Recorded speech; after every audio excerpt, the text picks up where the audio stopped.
Hi, everyone. I'm Tiernan Sittenfeld with the League of Conservation Voters. Thank you all so much for joining us. And we are very pleased to be releasing LCV's 2024 National Environmental Scorecard today with our state LCV partners and 4 incredible champions in Congress.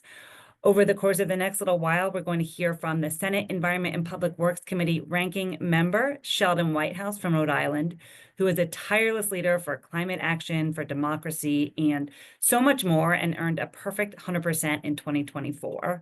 Then we will hear from Representative Shelley Pingree from Maine, the ranking member on the Interior Appropriations Subcommittee and a member of the Agriculture Committee, who is a champion for climate-smart agriculture investments and so many other important investments and playing such an important role in this budget fight.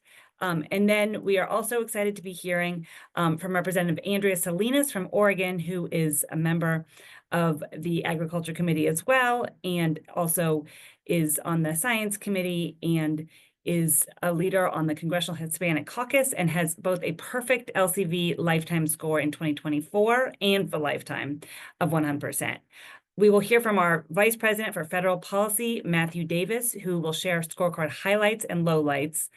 Unfortunately, there are far too many lowlights from last year. And then we'll close out with Senator Andy Kim from New Jersey, who was a champion for climate and democracy in the House and is now fighting to defend both our climate and our democracy and so much more in the Senate. And he has an excellent score for 2024 of 97%. We are so proud to work day in and day out with all of these champions and so grateful for their leadership as we fight back against Trump and Musk's attacks on both recent climate progress and bedrock laws and institutions. This week alone, they and we are fighting back against the House budget resolution that barely passed the House last night, anti-environmental Congressional Review Act votes, and we are very pleased that we expect a vote on the Kaine-Heinrich resolution to terminate the sham Trump emergency later this afternoon. Of course, we are all extremely focused on the dire need for Trump to stop illegally impounding and freezing federal funding, stop illegally shutting down agencies and programs, and stop civil service purges. So a little bit about the National Environmental Scorecard. It has been the primary yardstick for evaluating the environmental records of members of Congress since 1970 and is available for download in English and in Spanish at scorecard.lcv.org. After a historically productive 117th Congress, the House Republican leadership embraced chaos, dysfunction, and their polluter allies and most extreme members, resulting in 2024 being the second session of the least productive Congress in recent history. That was the 118th Congress. Over and over, House Republican leadership catered to the most extreme members of their caucus, even as 2024 was the hottest year on record for the second year in a row, and communities suffered from climate-fueled deadly and devastating heat waves, wildfires, and storms.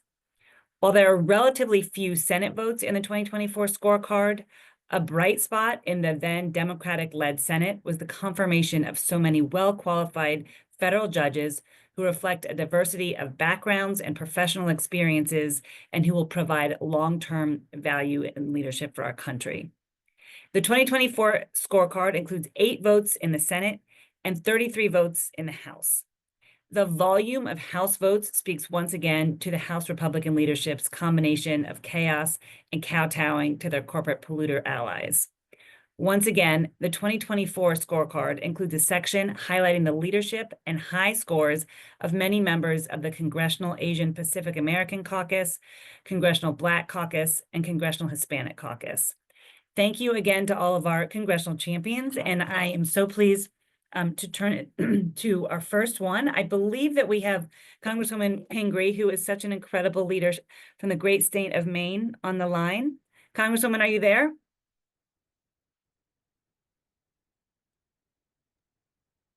Hi, thank you so much for joining us. Congratulations on your wonderful, perfect score. And we're so grateful for your leadership and eager to hear from you. Over to you.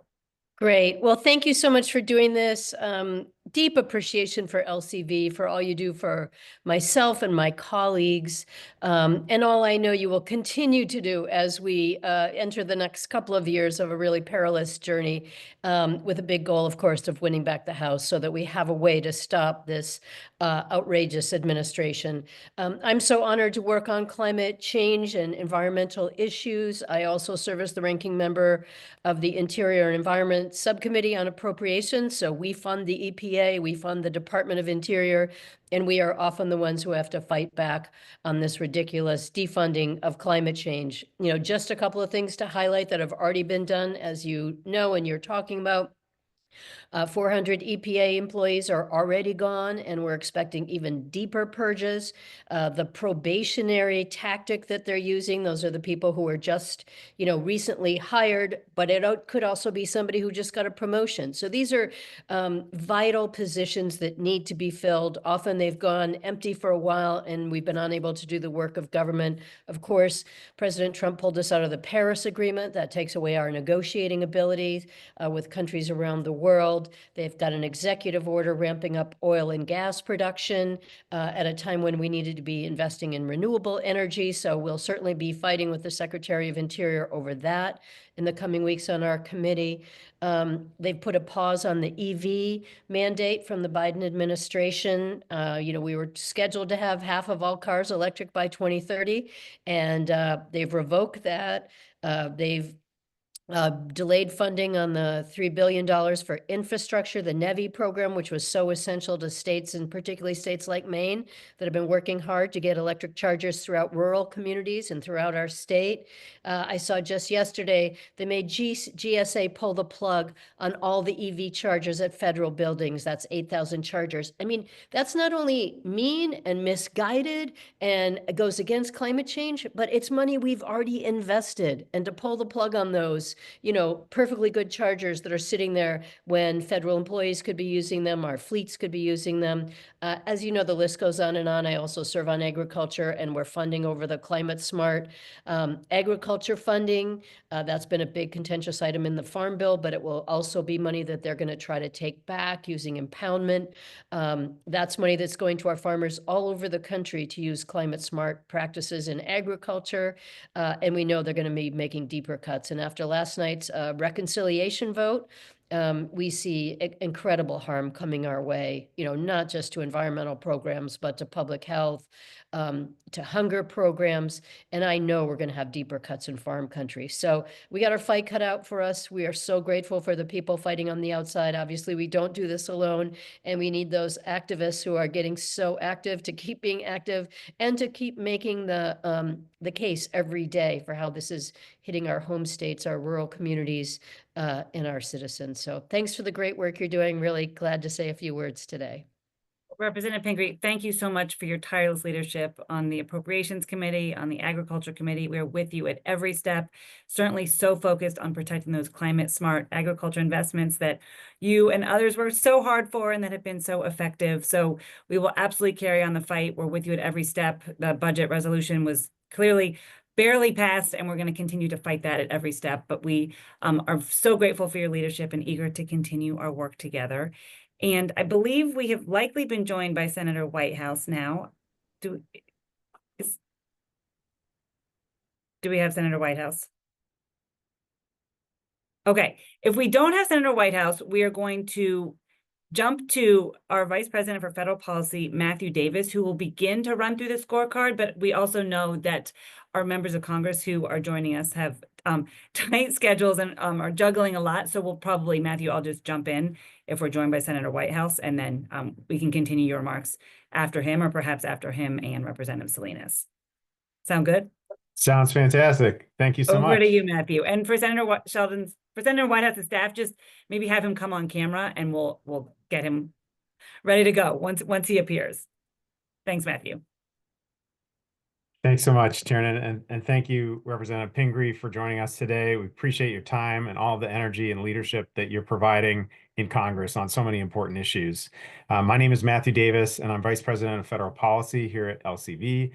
I also want to thank, of course, Congresswoman Salinas and Senators Whitehouse and Kim, who will be joining us shortly. One thing I'll mention up front is that as we're launching our 2024 scorecard, we're also launching our new and integrated website into our lcv.org website. It's got a new look. If you're used to seeing the website that was there before, you'll find the same functionality with this website with a slightly new updated look.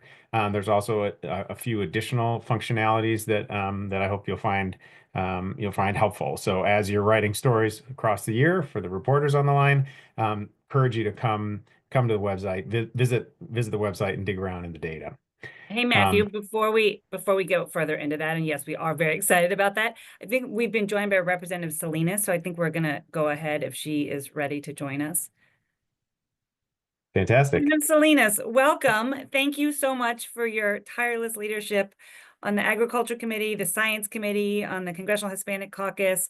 Congratulations on your perfect 100% LCV lifetime score and 2024 score. And I will turn it to you for a couple minutes of remarks. Thank you. Well, thank you. Thank you, Tiernan, so much for having me. I am so proud to once again TV National Environmental Scorecard. I think folks know now more than ever, we have to stand up against the Republicans' effort to set us back decades in the fight against climate change.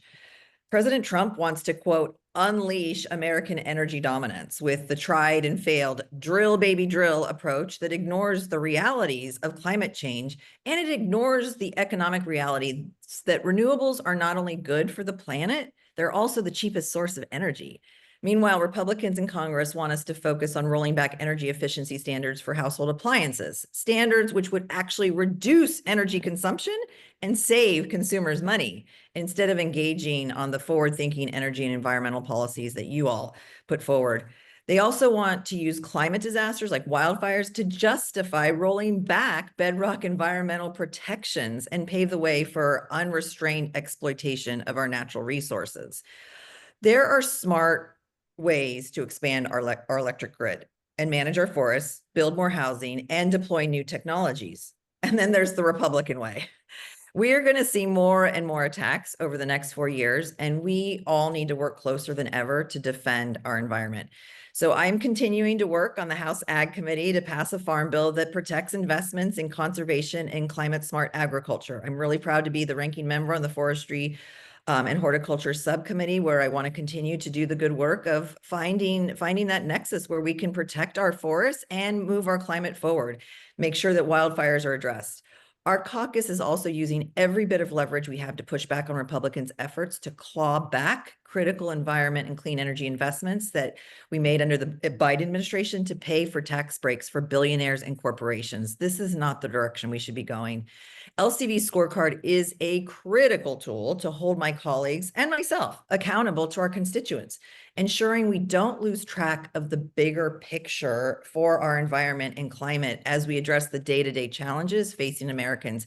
And Lord knows they are throwing all of it at us all at once right now. So this also, that scorecard also plays an important role in tracking and assessing the full scope of Republican attacks on environmental protections, and thus sets the framework for our work ahead when we retake the majority. And I look forward to that in 2 years and working with all of you in the interim. Can't happen soon enough. We look forward to that very much and are all in with you to fight to defend all of the progress that we have all made, and to be ready to go back on offense when we can. So thank you so much for your wonderful leadership, and congratulations on your perfect lifetime score. And Matthew, we'll go back to you.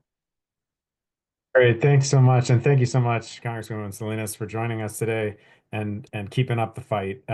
We couldn't have a better person than you in your district, fighting to make sure that the people get what they deserve in terms of the funding that they've been promised, and all of the important protections for the climate and for our environment and our communities. So thank you. As I was talking about, we of course have a lot of data on our website, and now we hope that it's even more accessible and easily viewable for folks with our new website. And as I'm speaking of data, I thought I'd share a few notable stats about the members of Congress and the averages across groups for all Republicans in Congress. the average score was a 3%, and for all Democrats, 94%. And if you add in independents, who at least the ones in the Senate are mostly caucusing with Democrats, that score is 93%. So there is a very stark difference amongst or between the caucuses, the parties, in terms of how they're voting on the environment. We would really like to see the Republican numbers be better. I will continue to talk a little bit about some of the general themes that we saw across 2024, as Tiernan and others have spoken to. We saw some similar themes in 2024 as we did in 2023, and both those years in stark contrast to the 117th Congress and what we saw in terms of climate progress in 2022. And Republicans catering to the most extreme parts of their caucus and plunging the House into chaos and manufactured crises. And this all helping result in one of the least productive legislative years ever. And as others have referenced, the votes of 2024 are also very relevant to our current political situation and news of the day. We have a government funding cliff a little over 2 weeks away right now. And 11 of the 33 House votes that we included in the 2024 scorecard were on extreme policy riders that were looking to, again, cater to the most extreme parts of the Republican caucus, and also to make very steep cuts to critical government services and programs. These same discussions and these same cuts are front and center today, as we are once again seeing Republicans put us on the brink of a government shutdown over unreasonable and unpopular policy demands. There were many more attacks that attempted than we were able to capture in just those 11 votes in the appropriations process, and attacks beyond just not just the appropriations, but beyond the appropriations process.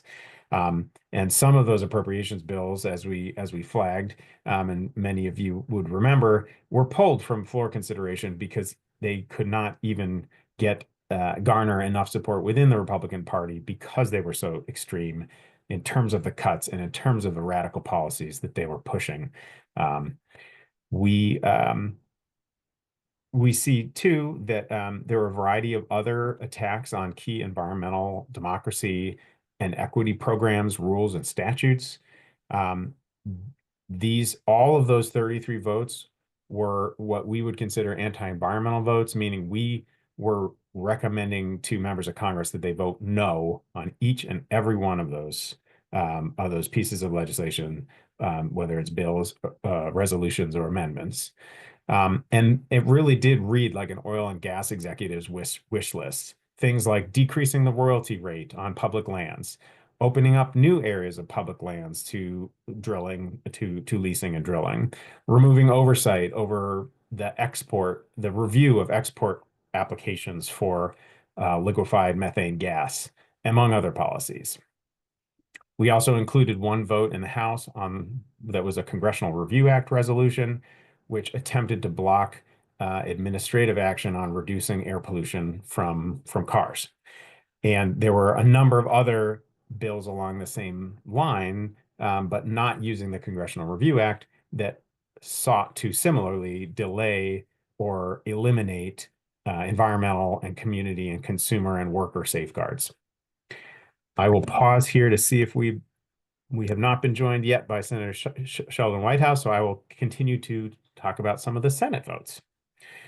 So in the Senate, we included 3 Congressional Review Act resolutions, or votes related to 3 Congressional Review Act resolutions. One that sought to undermine the Tailored Buy America waiver for electric vehicle chargers. One that was blocking a rule tracking climate pollution from transportation projects, and another which provided cost-saving efficiency standards for gas furnaces. those three made up, those were 3 out of 8 of the Senate votes that we included this year in the 2024 scorecard. And as you likely know, CRA resolutions have special privilege status in the procedures of the Senate. And as the minority party, you can force votes on them, which is why we saw Republicans bringing those to the floor of the pro-environment controlled Senate.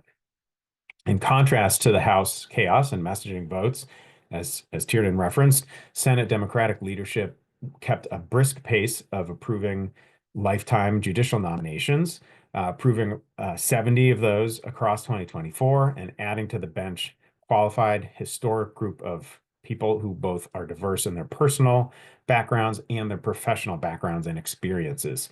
Over the past 4 years, President Biden and the Senate achieved what is a recent high watermark in terms of approving 235 of these lifetime appointments to the federal judiciary. We scored votes on 3 of those judges, and I'd like to highlight one of them in particular. There's, of course, many to highlight, and I'm not going to highlight them all, but one of them was the confirmation of Nancy Maldonado to the Seventh Circuit. Maldonado is a public interest lawyer who will bring new perspective and strong experience in upholding our country's laws. She demonstrated her commitment to equal justice, fighting for the rights of working people who had previously been denied fair overtime and paid rest breaks for farm workers. In her recent service as a judge in the United States District Court for the Northern District of Illinois, Maldonado followed an even-handed approach and allowed plaintiffs in important cases about the excessive use of force in cases around sexual harassment and disability discrimination to move forward and be considered. In addition to exemplary professional qualifications, Maldonado is the first Latina judge ever appointed to the Seventh Circuit.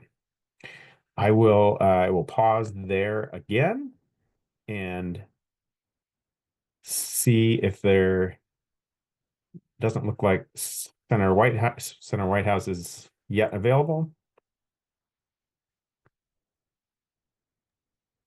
I think that's right. If there's any. Oh, was someone I else? will, trying to- I will just reiterate, if you have any questions for me or any of our other panelists, please go ahead and enter it into the Q&A function. We will continue to, looks like we've got at least one in there, but we will continue to take those questions as the press conference continues. There is a question from Tim Kama. Tim, do you want to ask a question or would you like to? Hey, thanks, Tiernan. Yeah, just if you could dive into the numbers a little bit more, Matthew, specifically, how do those averages for the parties and caucuses compare to last year? And then how many zeros and 100s? Certainly, I can.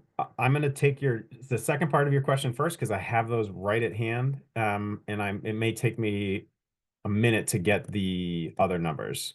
In terms of zeros and hundreds, on the Senate side, there were 48 Republicans who scored 0 and 44 Democrats who scored 100. Again, there were only 8 votes. It's not a huge number of votes. And that, of course, I think lends itself to more of a divide. In the House, there were 109 House Republicans who scored 0 and 91 House Democrats who scored 100.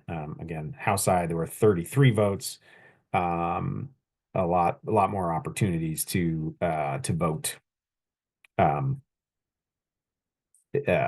pro-environment. And in terms of last year, I will pause and see if we have any change in status. And that one I may have to type in the chat, in the Q&A. So it's going to take me a second. Thanks. There was a Senate vote, so that I believe we're going to be joined by both senators in a couple of minutes. does anyone else have a question they'd like to ask?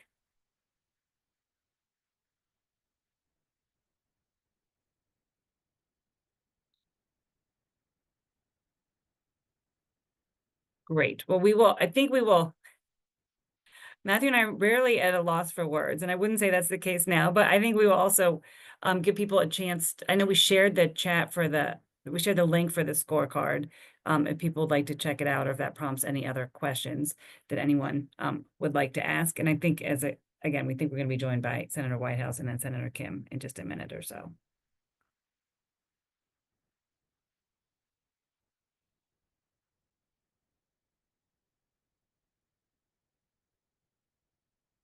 I will also take the opportunity to just make a plug for people who are on and watching, that I think there's going to be some great conversation and debate on the Senate floor this afternoon with Senator Kaine and Heinrich and their common sense, definitely very important resolution to terminate the sham Trump energy emergency.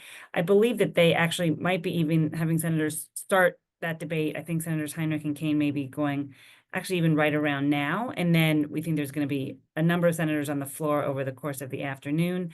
But of course, we know that this energy emergency, this so-called energy emergency, is truly a sham. It is not about lowering energy prices. It is about Trump and Musk catering to their billionaire buddies. And it's just so confounding. And of course, we focus on this in the scorecard. We're thrilled to have in the 2022 scorecard, the Inflation Reduction Act, the biggest investment our nation has ever made in climate and clean energy and environmental justice. Those clean energy tax credits have truly supercharged a clean energy economy and, of course, are saving people money. And we are all in to protect them. But this energy emergency is about one of the many things that this administration is doing to undermine all of this clean energy progress, again, for their polluter allies. Matthew, did you want to jump back in with those numbers, or are you going to post them in the chat? Or perhaps you already did. And I will think post them. Okay. I will post them in the Q&A. I haven't gotten all of them quite yet. I'm very close. I have them on my computer that had a meltdown right before this, so I'm on a friend's computer. But Kelly, I know you have a question if you'd like to jump in. Yes, hi, can you hear me? Yes, hi, Kelly. Hi, this is not directly related to the scorecard, but it That's is fine. obviously to environment. I'm just wondering your level of concern about what looks like will be a successful effort on the part of Republicans to repeal the methane fee that was in the Inflation Reduction Act through the CRA votes happening this week. And, since it was such an important enforcement mechanism in that law, and how you plan to deal with that. Thanks. Thanks for the question, Kelly. Matthew, we have been joined by Senator Whitehouse. Matthew, do you want to give a very short answer to that? And then we will turn to our champion and the ranking member on the Environment and Public Works Committee. But Sure. Thank you, Kelly. I appreciate that question. I think unfortunately what we're seeing here exemplifies what we've been talking about on this about the scorecard and about Republican leadership. They are doing everything to cater to their polluter allies, in this case, the gas industry, at the cost of everyday families. And so the two votes that happening in the House on Congressional Review Act resolutions really hammer this point home. The methane waste fee is for those companies that are not taking care of their lines and keeping their product in the lines and letting them leak. And anyone who is doing that has to pay a fee, and it's written into the statute. That helps people have lower price of gas and also help reduce asthma-causing pollution and climate-causing pollution. We certainly hope that folks will vote against this Congressional Review Act resolution. And now, thank you for that, Matthew. Kelly, thank you for the question. We are so delighted and honored to be joined by both Senator Whitehouse and Senator Kim. We'll hear first from Senator Whitehouse, who we proudly have on the cover of the 2024 scorecard, who's been a leadership for climate, for democracy, for all that we hold dear for so long, and got a perfect 100% score once again in 2024. So Senator Whitehouse, over to you, and thank you so much. Thank you, Tiernan, and thank you to all the LCB folks who've worked so hard in this battle. I really appreciate it. I think at this stage, it's really important that we keep it very simple and have some very clear points and angles of attack. To the methane fee in particular, I think the theme is obviously corruption, basically decapitating the Environment Natural Resources Division at DOJ, the effort to repeal the endangerment filing. I mean, you can stack up the evidence of what the Trump administration is doing for its fossil fuel donors. And I think the context always has to be quid pro quo corruption. Corruption, corruption, corruption. You can never use the word corruption too often, and it enjoys the added benefit of being true. So I think that's one key line of argument. I think the other thing is that we need to, as a community, Gretzky, if you know what that analogy is, we need to Gretzky the looming economic catastrophe emerging through property insurance markets that will then cascade into mortgage markets, that will then cascade into property value crash, that will then hit the whole economy like 2008, according to the chief economist of the mortgage giant, Freddie Mac. That's not me. 10 days ago, it went without notice that Fed Chair Powell testified to the Senate that in 10 to 15 years, there'd be whole regions of the United States where mortgages were no longer available. Well, if that's the trajectory we're on, markets are going to start reacting a lot sooner to those facts. In fact, we're seeing it already in Florida and California and certain high focus counties. So, like I said, that's where the puck is going. And at some point, that puck is going to explode, and we need to be there ahead. We need to go where it's going. We need to make sure that people understand that this is a climate denial consequence, that the fossil fuel industry's climate denial operation owns what is going to happen. So I'd really focus hard on that. The last thing gets very technical, and we don't need to, I think, argue too much about it because people don't understand it.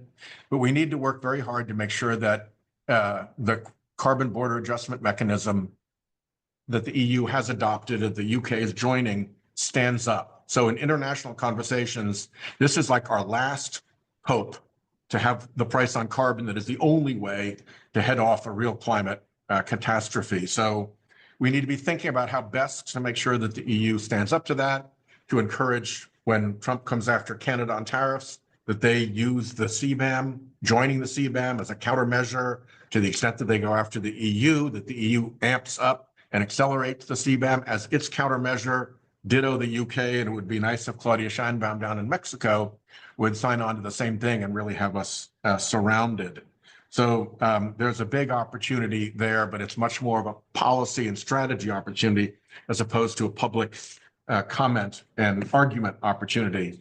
For that, I think prepping the ground for the property insurance issue becoming a significant climate argument and talking corruption, corruption, and corruption is where we need to go. Well, Senator Whitehouse, thank you for your longtime leadership. Congratulations again on your excellent LCV scorecard always. And we are with you to keep fighting both recent climate progress and bedrock laws and institutions. And now I am so delighted to turn it to Senator Andy Kim from the great state of New Jersey, who was such a champion for climate and democracy and New Jersey's coastline and so much more in the House. We are thrilled that he is now doing that in the Senate. Has a wonderful 97% LCV score for 2024 when he was still in the House. And we are so happy to hear from you today. Thank you, Senator Kim, for joining us. Yeah, thanks, Tieran, and thanks everybody for letting me join. And I'm glad to be able to follow up on Sheldon here because he's been such a leader on this, and I'm excited to be able to help take on the effort to be able to fight for our climate, for our environment, across the state of New Jersey and across this country. I wanted to pick up on something that Sheldon was talking about, which is, really is important that we connect the dots here to the corruption angle, because it really is what penetrates and hits us home for people. Why it is that special interest, why it is that the Trump administration is taking these angles that they're at to. It's about trying to, satisfy their donors, satisfy, so much of what's happening behind the scenes, and thinking through, who's profiting off of this. I think it's important because that's something that, for the vast majority of people in New Jersey who might not necessarily be thinking about politics each and every day, you think through, how do we speak human about it? How do we explain, why this is happening? And it's happening at the expense of the future for our kids and our grandkids. I got a 7-year-old and a 9-year-old, 2 little boys. And there's not a day that goes by where I don't think about, what kind of America are my kids growing up in? What kind of world are my kids growing up in? Like, what's the world going to be like? What's our environment going to be like when they are my age? And I say that coming from Jersey, which is a state that got crushed by Superstorm Sandy. We know it's just a matter of, when, not if, we get hit by another storm again. We had wildfires and other challenges recently as well. So, as someone who comes from a national security background, who did a lot on counterterrorism, I often say, like, climate is a national security crisis. This is something that we need to tackle with that same vigor.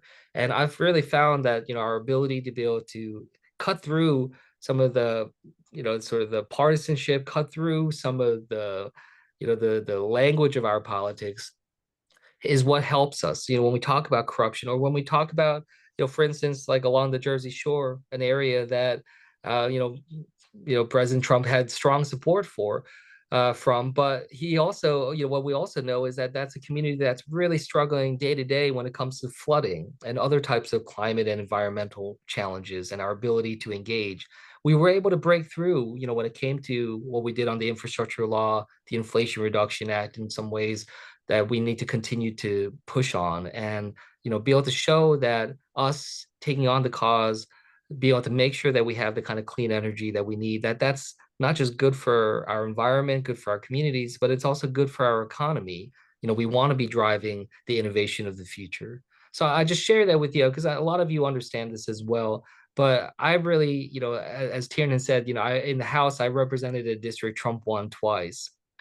And I talked a lot about climate. It was not something that hurt me in that ability. In fact, it was a way for challenged me to figure out what's the vocabulary that we need to be able to engage, be able to build out the kind of coalition that's needed. And right now, more than ever, with so much happening across our government, I know everyone's feeling like they're pulled in a million different directions. We have to stay focused. We have to make sure we stay true to the priorities that are out there. And, we can't just be just kind of acting in reaction constantly. Otherwise, we're not going to be able to tackle a problem and a challenge as significant and as difficult and widespread as climate. So this is something that I feel very strongly about. And I promise you, as long as I'm in the Senate, I will be somebody championing and fighting for this. Because look, like I said, it's about the world that my kids are going to grow up in. Your kids, your grandkids are going to grow up in.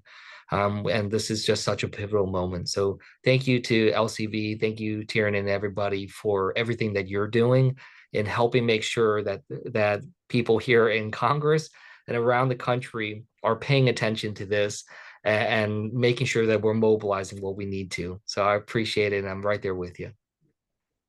Well, Senator Kim, thank you so much. Right back at you. We are right there with you. We're so grateful for your leadership and for your kids, for my kids, for all of our kids. We are absolutely all in to keep fighting. We have to really make the future that our children need a reality. Clearly, these are very challenging times. We are so happy to see the Senate fighting back, including this afternoon with this Kaine-Heinrich resolution to terminate the Trump sham energy emergency. So thank you for your leadership on so many fronts, and we look forward to continuing our work together. Thanks, everybody, and have a great afternoon. Take care.